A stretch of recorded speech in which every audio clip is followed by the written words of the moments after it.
Good morning or good evening wherever you are. Yeah, it was kind of pretty open session. Usually there's not so many people, like maybe 4 or 5 people. So this is pretty. You can chat, you can ask your questions, and yeah, hope you're doing well. Does anyone want to start?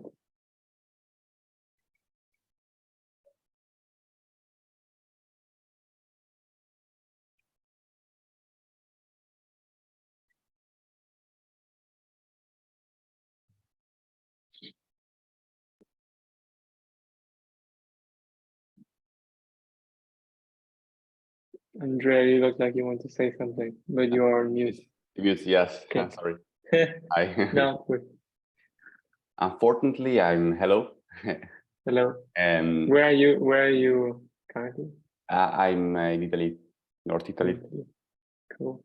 Okay. And I had a quite busy workshop this weekend. So I'm starting only today, and I will get back to the previous sessions, and because I have time in the week, so we'll how can I say, recuperare in Italian. Recuperate. Yeah, the lost sessions. Yeah, no problem. I think you can just. I wouldn't try to do it faster. I would just like be a bit delayed, be a bit behind the group, but okay, just start with two meditations per day. Okay. It's fine that you don't start at the same time. Thank you. Okay. What kind of workshop did you have this weekend? It was circular breathwork, holotropic breathwork. Nice. Great. That's a great practice. Yeah. It's cool. quite complimentary. So yeah, it can be also very releasing. Also because it's very it's working much more with the release that comes from the nervous system being kind of in this highly energized state. Whereas the release in Vipassana comes more from the nervous system really relaxing and settling and things coming. More subtle.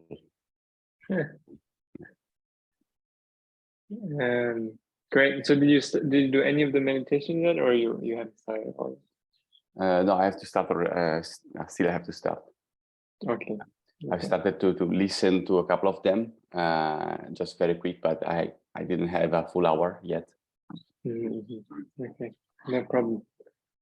I guess then you can just listen for other people asking questions. Yeah. Okay. Hello, Paul. How are you?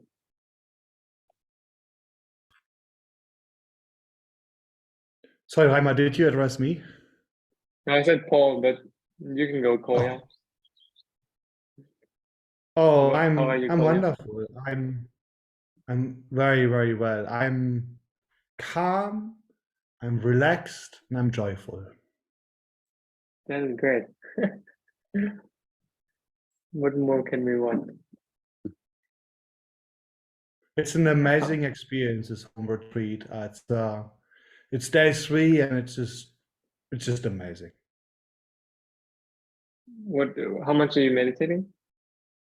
3 hours a day, 1.5 hours of yoga, and I discovered I'm in an ideal situation. You know, I have a beautiful home with a very private garden, and I hear sounds of nature, I hear the wind blowing, and the weather is nice. So yesterday I did 1 hour of yoga in my garden in the evening sun. First 30 minutes of more physical yoga, followed by 30 minutes of meditative yoga. That was a profound experience. Great. Nice. And is there anything that you were curious about today?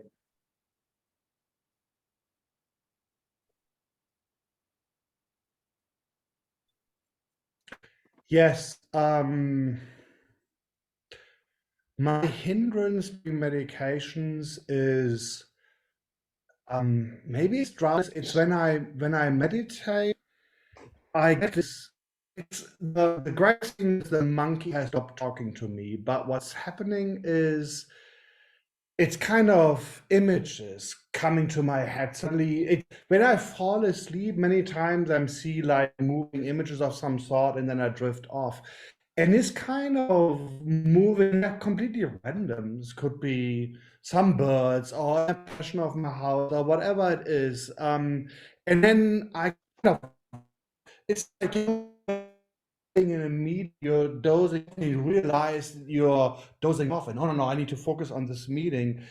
Then, so when this happens, then the first 30 minutes is usually okay, but after, I don't know, it feels like maybe 20, I don't know, whatever it is. But I mean, your guidance, like when you sometimes say like, oh, if you drift off or if you just come back, focus on your breath again, that's very, very, very helpful. But yeah, that's my biggest hindrance, is this constantly dropping off, nearly falling asleep, but not really.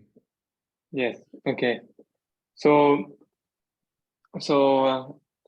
yeah, there's two things I want to say about the images that are coming. So you're seeing the visual component of thinking. So thinking is has usually some sort of auditory component. So like, you know, your own voice, speaking to yourself, hearing other people's voices, whatever.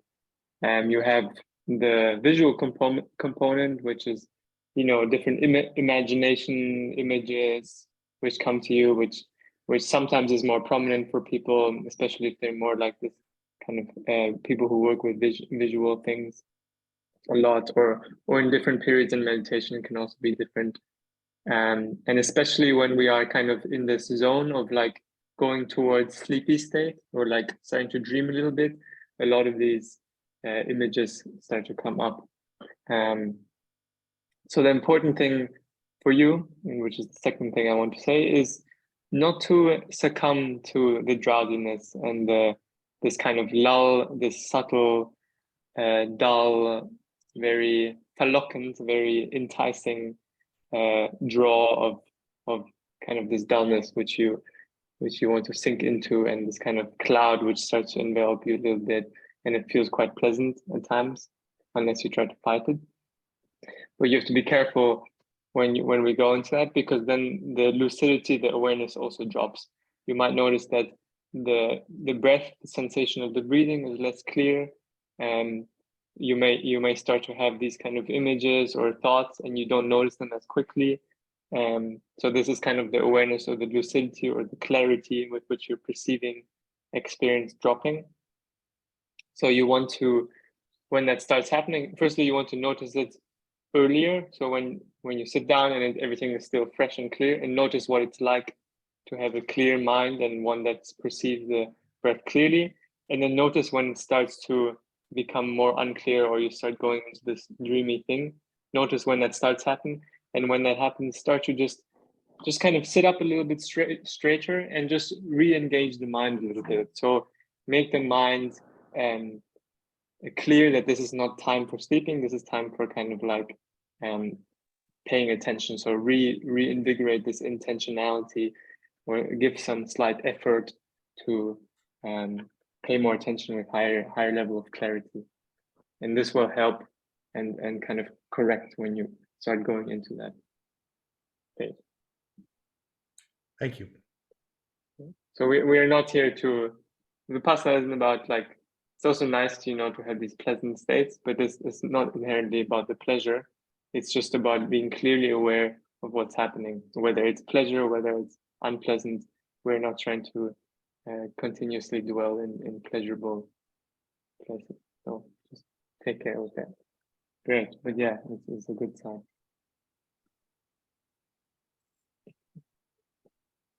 Okay, who else is there? Paul, I asked you before. Do you want to talk? Yeah, hello there. Good morning. Hello. Good morning. I just want to ask, actually, I'm finding that the meditation really, really good, helping to ground me, because I have a sense of I'm disconnecting from myself and from other people. So I think I feel more kind of more aware in myself and my surrounding, and that's really feeling good, you know. So I just thank you for this moment. What does that awareness feel like? Of what are you noticing that maybe previously you didn't notice? I'm feeling much more centered in myself, feeling much more how can I say it's very difficult to put into words, but I have to say more grounded, more centered, more focused.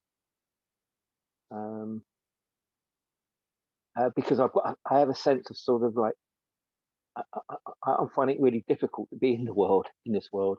It's hard, and I always have felt that. I just, you know, I'm very confused. Yeah. Maybe a bit more sense of who you are and what you want in any given situation. Would that be accurate, or? Yeah, it's difficult though sometimes because my mind sort of wanders, and you know what I want one day is not necessarily what I want the other day. You know, I'm very sort of scattered. Yeah. And your meditations, how are they going? Yeah, really well. What are you doing in them? Well, I'm sort of concentrating on the breath, but sometimes, of course, thoughts calm and things. And I'm just going to wanted to ask you in regards to on the breath. If you're finding it difficult to concentrate on the breath, is it good to just go onto the body, feel the body, or should you just stick with the breath? Why are you finding it difficult to concentrate on the breath in those moments? It just sort of comes and goes. Sometimes it's good, and other times thoughts come and they stay, and I try to come back to the breath, but sometimes it's a struggle. Yeah. Okay. So yeah, when that happens, we have a specific way. So when it feels the breath is too narrow of a focus, and there's many thoughts which are kind of drowning it out, you can kind of, yeah, as you said, bring more awareness in the whole body and feel the breath in the whole body rather than in this kind of small area. Or if that doesn't work, even bigger, just the whole body sensation and the feeling of the body. And then once you feel the mind settle down a bit more again, then you can slowly start to narrow the scope of the attention to the breath at the nostrils. And what that does, it kind of gives your mind a little bit more space, rather than, so if we try to capture the mind and bring it too quickly, too closely into a very narrow focus object, and then as you said, it seems like a struggle because we have to kind of fight it and capture it. But what we're doing is just give it a bit more space and then slowly bring it down. There's a nice analogy, kind of like a horse. You're trying to capture a horse, or actually no, you're trying to go fishing, and it's quite a big fish to catch, so you cast your line, and if you too quickly try to reel the fish in and make the line very short, or the area in which it has freedom, it kind of rebels a lot. But you need to kind of do it slowly. So you kind of reel in a little bit, you narrow the scope a little bit, you narrow the scope a little bit, and then the fish kind of starts to become more docile. So it's a little bit similar with the mind. And then if it's struggling again, give it a bit more space and kind of see that that's how to balance. Thank you. Thank you. Well, let me know how that helps. I will do. Thank you. Thank you. Cool. There were some things in the chat. Francesco, do you want to just say it out loud? Okay. No? Okay. Yeah. Have you used tech devices that promise to enhance meditation? No, I have not. What is Muse? Are you in the office? And I have not used any tech device to enhance meditation. And I would also yeah, I don't know what kind of tech devices you speak of, but my sense would be that these kinds of tech devices, they induce some state of mind. So maybe it's something which creates some type of vibration or sound, and then that induces some specific state of mind, and it will make your meditation feel more deep. It will make your meditation feel more like easier to concentrate and things. But you won't learn how to concentrate or be aware without those devices. So it's kind of similar what I was saying to Kolya in the call the other day with the yoga. So it's nice to sometimes use, the yoga to calm the body more, to settle the body, but you also don't want to be dependent on that, because meditation is not something that you want to always go to and refer to when you need it, but you kind of want to bring it into to your life, and let it be something that's so deeply ingrained in you, or this type of way of paying attention, that you can do it without any assistance, let's say. But I don't know specifically what device that is. So that's why, for example, you also don't want to meditate with sound canceling headphones or something, because you can have a nice meditation when you have sound canceling headphones, but then you get annoyed when there's sounds happening. And meditation isn't about always achieving, at least Vipassana meditation isn't about dwelling in peaceful states the whole time. No, it's about facing and being okay with anything. So whether it's very loud, very noisy, or whether it's peaceful, it's okay. Both is okay.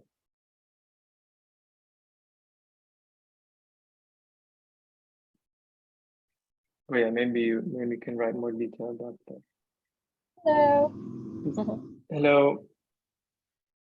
Hi everyone, nice to see you all. I have a question, and that is it normal that, having this meditation practice induces that you kind of process other things like memories or processes that in your life? Also, I experience that in sleep, like with dreaming, or over the day, that things come up that haven't been up before. Is that something we know? Yeah, sure. So when we are reducing the amount of new stimuli, we see what is here, what is here in us and hasn't, let's say, been processed. Or when we're giving the space for our mind, the mind kind of starts to organize itself. So it actually starts to happen by itself and starts to organize itself. And the conscious experience or byproduct of that is, whatever, sometimes memories, sometimes some insights come through, like some new perspective that you didn't see before, sometimes some impulses to do something or things. I know there was one phase in my life where I was meditating, and I was getting so many good ideas while meditating, and I really had to kind of like have the discipline not to keep following them, because then I kind of stop meditating and I think about things, but it doesn't allow me to go deeper into the meditation and Vipassana. So it's important not to get too sidetracked by that. After the meditation finishes, you can go and write down those things or whatever, but during the meditation, try not to feed those, because when you choose to follow the thought that you find very interesting rather than continuing to pay attention in a certain way, and then you just reinforce that habit. And then when you kind of train the mind to, when it's the meditation space, just to brainstorm, which is also okay if you do it intentionally, but try to keep it separate from the formal meditation period.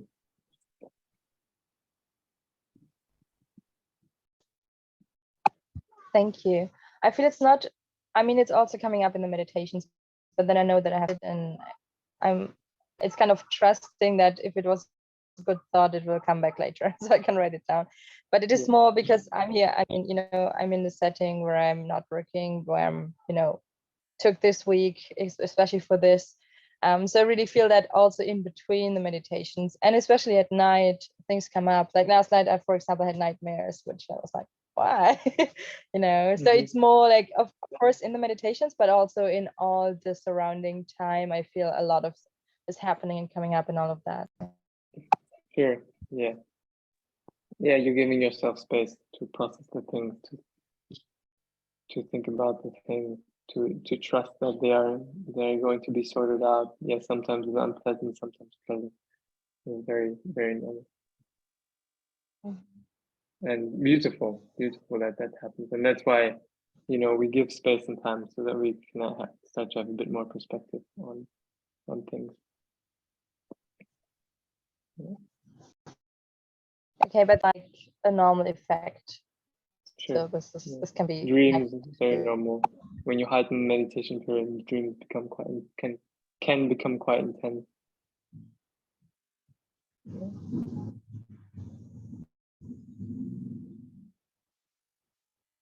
Do you have something else, Barbara? Sorry, sometimes the connection is a bit rocky. What did you say? The last sentence? Do you have anything else also? One question, and that is, I think someone asked something similar, but I can't remember, about the evening meditation. Did you recommend to do it directly before sleeping, or did you, or is it just okay in the evening? Because I really find myself like doing everything else, and then it's already super late, and I do it, but it's not good. I mean, I would like to go sleep earlier, but then it's always something I have to do at, you know, at the last possible time. I feel that is not so good. But do you recommend anyway to do it before? It is nice to do it kind of after you have finished the things you need to do, especially like using technology or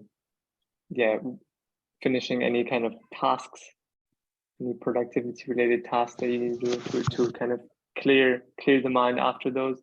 But you know, if you want to read a bit after or relax and I don't know, and do whatever you need to do, you can do that. It doesn't have to be like straight before bed, but it is nice to do it after the day finishes or after work or something is also okay.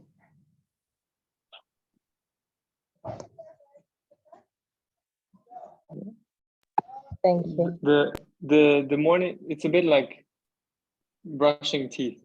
Like you want to, in the morning, you want to brush your teeth.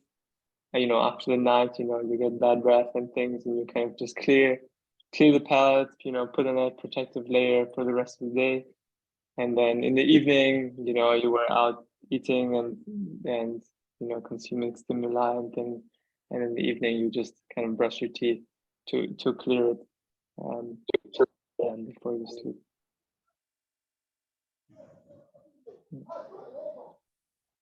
Okay, what else is there? Is there one more thing in the chat that I need?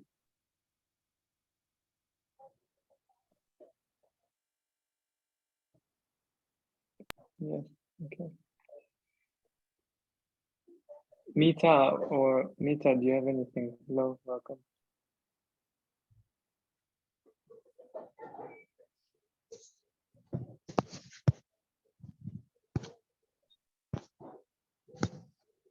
Maybe just listening. Hello, I'm here. Hello, yes. Hi, Okay. thank you. I'm just making smoothies and almond milk in the kitchen, but thank you for the opportunity to ask a question. Is the mind separate from the soul, like the body is separate from the soul?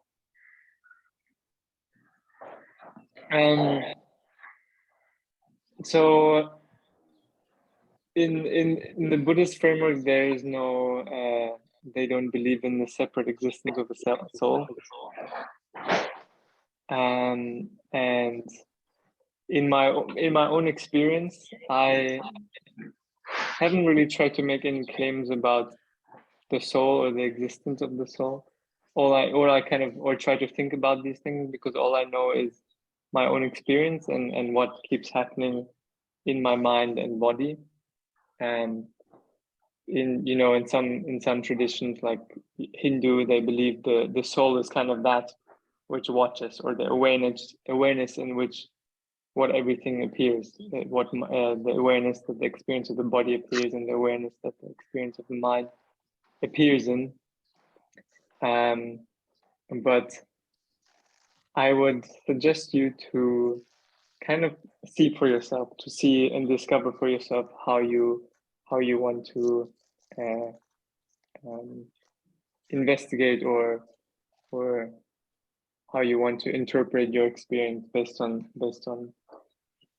it's just that when you talk about coming back to awareness of the breath, what is that still the mind becoming aware of the breath? Are we just supporting the mind to think about coming back to the breath? And that breath, that you tell us to concentrate on when it comes and when it goes, when you inhale, when you exhale, and that's something we can't control. It's a very automatic passive action. Is what drives that automatic passive action? Is it sometimes you hear about people saying that the breath is the voice of the soul.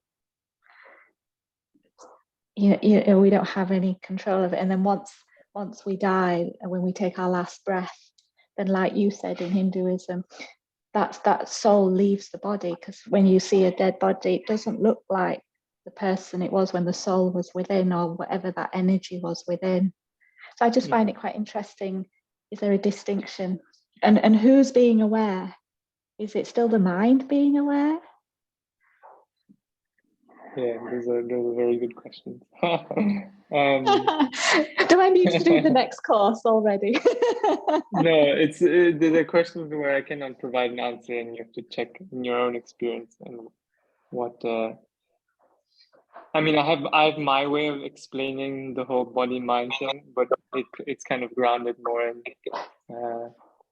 let's say, like I studied a lot of nervous system and things, so yeah. I see it a lot as energy and as electricity and as vibration.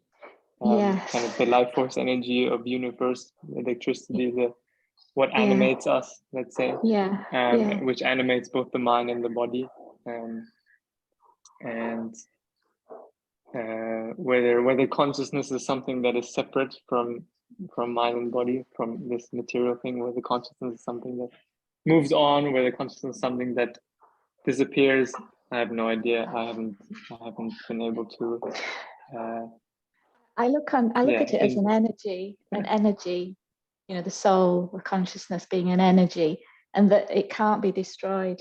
It can only be converted into something else, like the laws of physics. And it says in the Gita as well that you can't burn me, you can't wet me, you can't destroy me, you can't birth me. The soul is just forever, kind of thing. So I was wondering about that awareness. And then the other thing was maybe an easier question for you.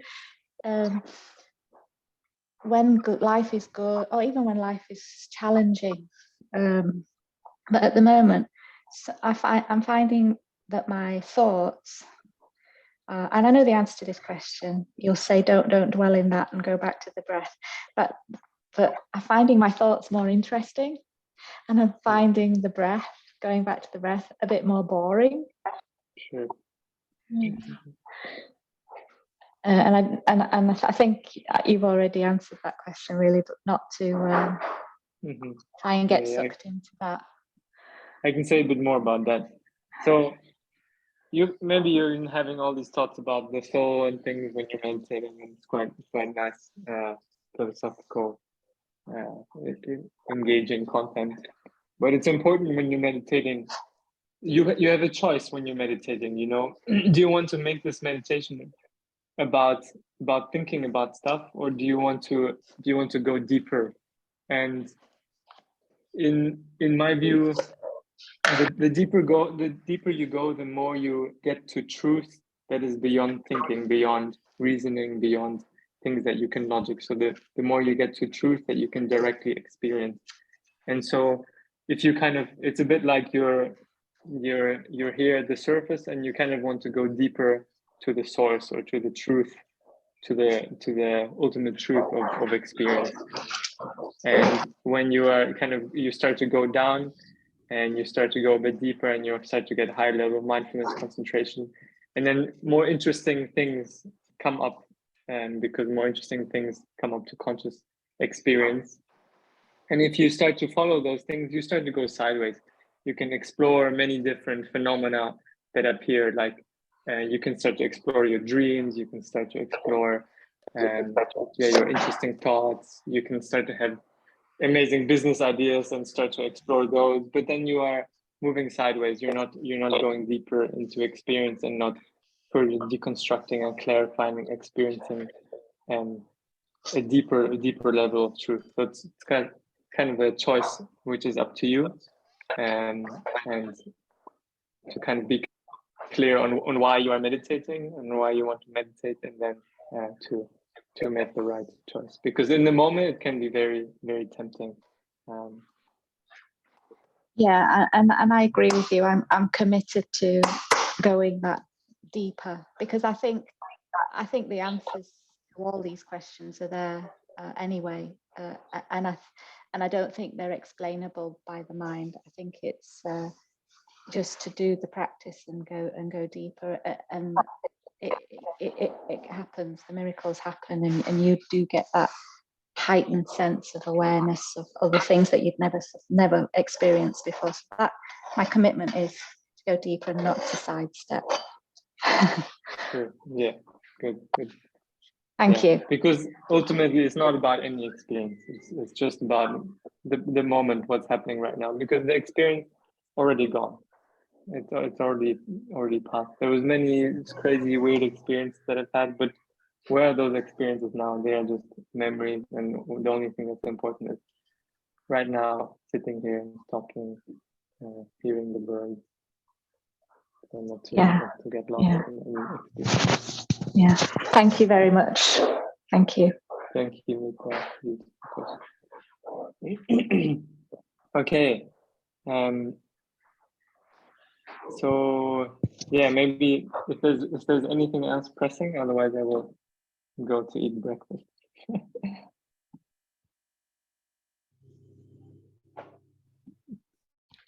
I have one more question, Reimer. Go ahead. Since I'm in full retreat, in a physical retreat, they would not allow you to. I've read. They would not allow you to read anything, to write anything. Is that something you would also recommend to me, that I wouldn't read anything, even if it's like philosophy or math stuff, so like kind of deep thinking stuff? Would you say like I should really refrain from any reading in those 10 days?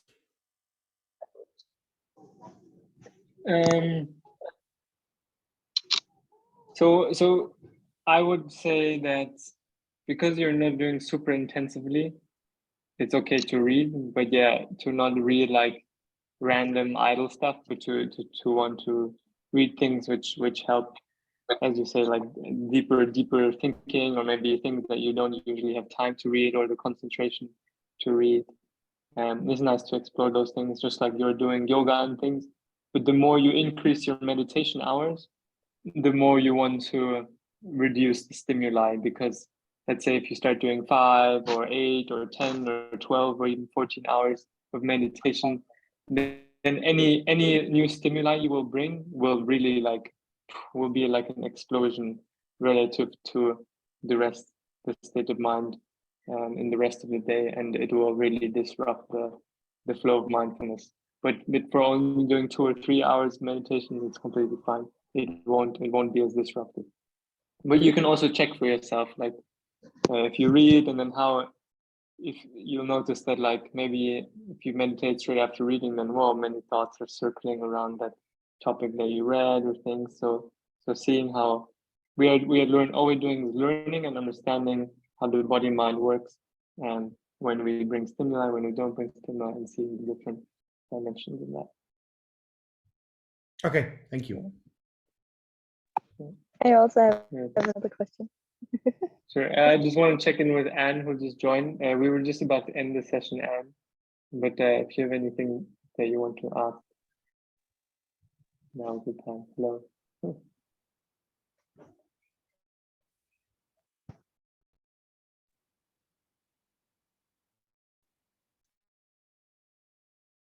Hello, Anne. How are you?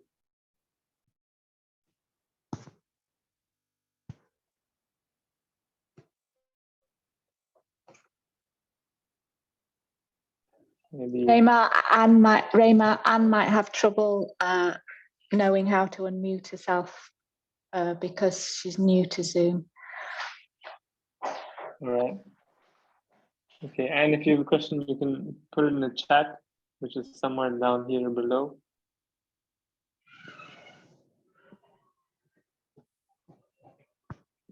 Barbara, you were gonna ask something. Go ahead. Thanks. Probably you're gonna talk more about this at the end of the week, but I'm already like thinking about how to integrate all of this in my daily life and how to go on meditating. And I feel it's good already to plan that now instead of the last day, and then life happens. So is there any recommendation that you would give us if you want to continue with that technique? Wait, could you repeat your question? A thought went through my head and I completely missed the first part of the question. I really love that you say that. Thank you. This is so honest, and I can absolutely appreciate it. I really want to learn from that, to say that the next time when my thought has gone somewhere. So my question was, I'm already thinking about like how to go on with meditation afterwards, and I find it good that the thought comes up already now and not at the end of the week.